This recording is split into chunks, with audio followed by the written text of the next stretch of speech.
মানুষ বিএনপি নেতা কর্মীরা ঐক্যবদ্ধ, আমাদের মধ্যে কোনো বিভেদ নাই, আমাদের মধ্যে কোনো ভুল বোঝাবুঝি নাই, আমরা ঐক্যবদ্ধ।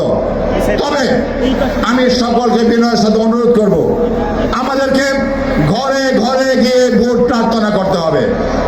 যে কয়টা দিন বাকি রয়েছে প্রতি মুহূর্তে আমাদেরকে টিম করে করে প্রতি মুহূর্তে আমাদেরকে প্রত্যেকটা ভোটারের কাছে যেতে হবে, কারণ আমাদের প্রতিপক্ষরা অদৃশ্য, তারা কোথায় কি করছে এটা আমরা বুঝতে পারি না, এটা চোখে দেখা যায় না।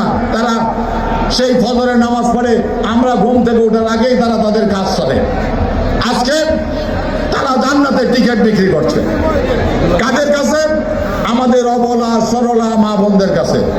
তারা আমাদের সহজ সরল মানুষের কাছে জান্নাতের টিকিট বিক্রি করছে।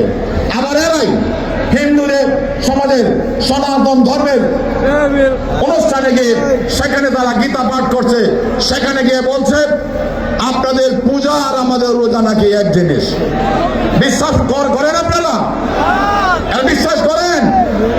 এই যে এরা আবার আরেক একজন প্রার্থী দেখলাম, সে বলছে যে বিড়ির মধ্যে সুখ টান দিয়ে এই মার্কার মধ্যে ভোট চাইলে নাকি সেও নাকি জান্নাতে যাবে। আমি তাদেরকে উদ্দেশ্য করে বলতে চাই, জান্নাতে টিকিট বিক্রি করেন, আগে আসুন আমার কাছে, দলিল পত্র নিয়ে আসুন। যদি বিশ্বাস হয় হয়তো কিনতেও পারি। এই সাধারণ মানুষকে আপনারা ধোঁকা দিবেন না। আরেকটা বিষয় আপনাদের কাছে স্পষ্ট করতে চাই, যারা এক সময় বিএনপির সাথে মুনাফিকি করেছে, যারা এক সময় স্বাধীনতা যুদ্ধের সময় এদেশের যুদ্ধের আমাদের স্বাধীনতা সংগ্রামের বিরুদ্ধে অবস্থান গ্রহণ করেছিল, যারা অনেক দলের সাথে মুনাফিকি করেছে, তারা অতি সম্প্রতি যে ইসলামী জোট করেছিল, সেই জোটের প্রধান দেখলাম গত পরশুদিন একটা অনুষ্ঠানে সেই দলকে মুনাফেক দল হিসাবে ফতোয়া দিয়েছে, দেয় নাই? সেই যে ইসলামী আন্দোলন চরমনের পীর সাহেব গত পরশুদিন এক সভায় তাদেরকে মুনাফেক হিসাবে ফতোয়া দিয়েছে। তাইলে কি বিষয়টা ক্লিয়ার না? এরা কোনো ইসলামী দল না, এরা হাতে বেহেশতের টিকিটও দেয় নাই।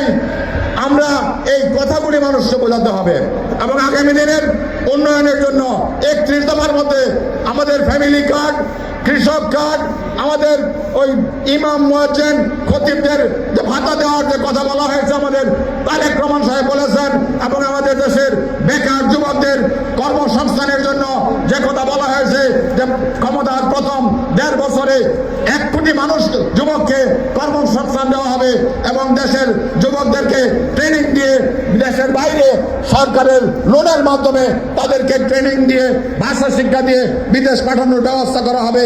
আমাদের দেশকে উন্নত করার জন্য, এদেশের আর্থসামাজিক উন্নত করার জন্য, এদেশের মানুষের শান্তির পরিবেশ তৈরি করার জন্য যে কর্মসূচি নিয়েছেন তারেক রহমান সাহেব, এইটাতে আমাদের মুক্তি অপেক্ষা করছে। ভাইরা আমার, বন্ধুরা আমার, এই কর্মসূচিগুলি বাস্তবায়ন করা গেলেই বাংলাদেশ হবে স্বপ্নের দেশ, বাংলাদেশ হবে সুন্দর দেশ।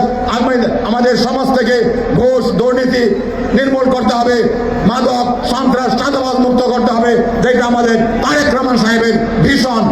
উনি বলেছেন we have a vision for the country and for the peoples. এই ভিশনকে সফল করতে হলে আমাদের সবাইকে ঐক্যবদ্ধভাবে কাজ করতে হবে। শুধু মিটিংয়ে বক্তৃতা দিয়া আমরা বাহবা নিলে চলবে না, ফেসবুকে এই কর্মসূচি একটু করে ছেড়ে দিলে আমাদের লাভ হবে না। আগামী দিনে আমরা সবাই একসাথে কাজ করবো না? ভোট দিব কিসে? ভোট দিব কিসে? সবাইকে ধন্যবাদ। আসসালামু আলাইকুম।